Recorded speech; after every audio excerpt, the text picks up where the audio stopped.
मुंबई से एक न्यूज आई थी थोड़े दिन पहले, बहुत ही अनफॉर्चुनेट एक इंसिडेंट हो गया उधर। वहां पे एक लेडी का गैंग रेप हुआ, और कुछ निर्भया का जो इंसिडेंट था उसके जैसा हुआ, बहुत ही अनफॉर्चुनेट था।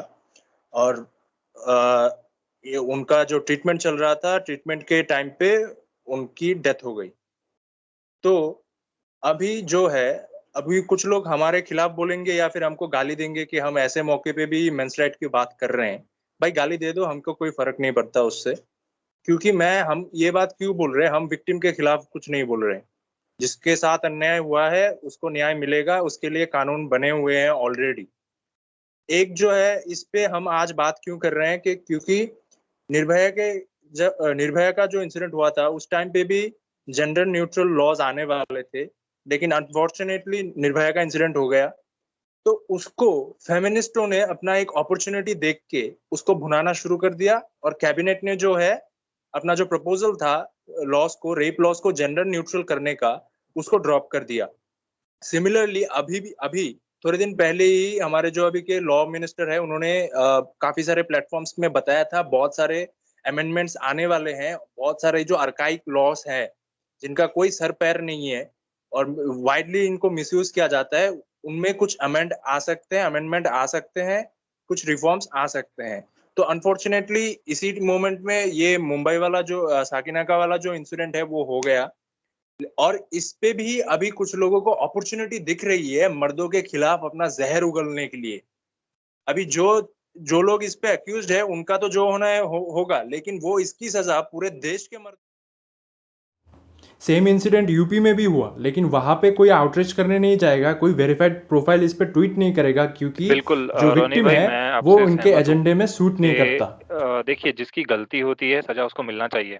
मैं यहाँ पे ये बिल्कुल भी नहीं कर रहा हूँ, ये बिल्कुल भी कंडम नहीं कर रहा हूँ कि रेप नहीं हो रहे हैं या ब्रुटैलिटी नहीं हो रही है, बिल्कुल हो रही है।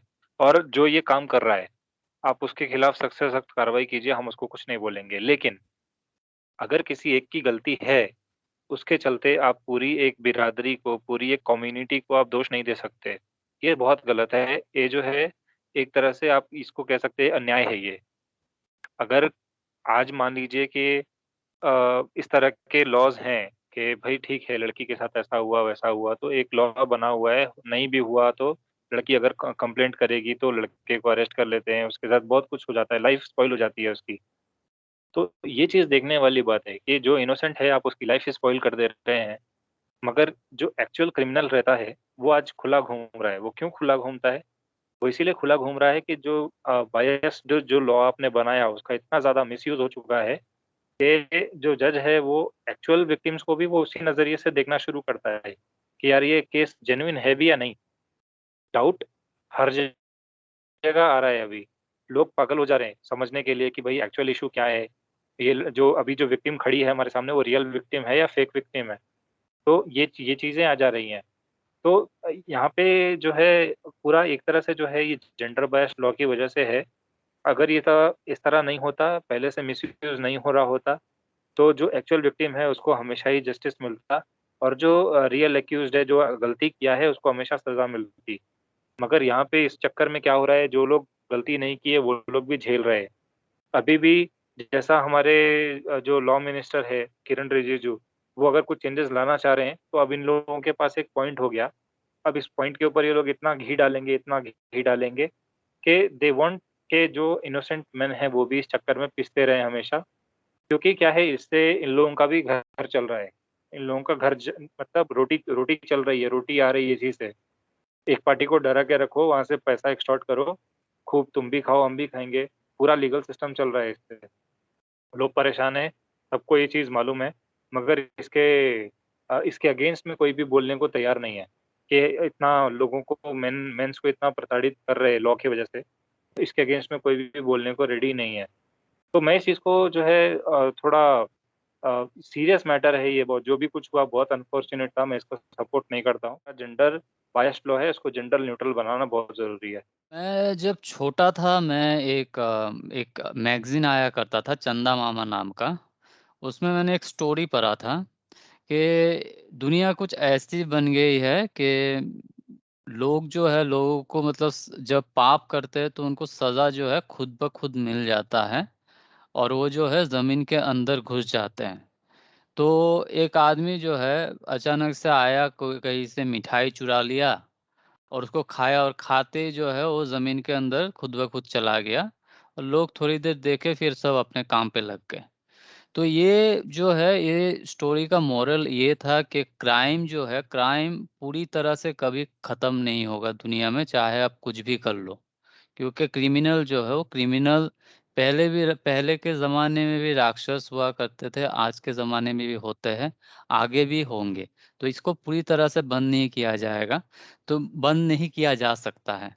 तो ये अभी मेरा बोलने का मतलब ये है, ये जो केस जो अभी हुआ है यहाँ पे, ऑफ कोर्स ये बहुत ही दर्दनाक केस है, और हम लोग पूरा अपना जो है, हम लोगों का जो है कंडोलेंस है उसके प्रति, विक्टिम के प्रति। लेकिन पॉइंट ये होता है कि ऐसी चीज़ों को ख़ास करके जो है बहुत हाइलाइट किया जाता है। अगर हम लोग एक पर्टिकुलर केस को देखें, उसको अचानक से निर्भया केस से जुड़ने का कारण जो है, वो यही बनता है क्योंकि अभी जो है मतलब कुछ इंडिकेशंस आए हैं कि लॉज़ में जो है, जो न्यूट्रल लॉज़ है, उसमें कुछ मतलब अमेंडमेंट आ सकते हैं। तो ये जो है अभी फेमिनिस्ट लोगों ने फिर आरआर स्टार्ट कर दिया कि मर्द रेपिस्ट है, औरत के लिए कोई जगह नहीं है, औरत अबला है।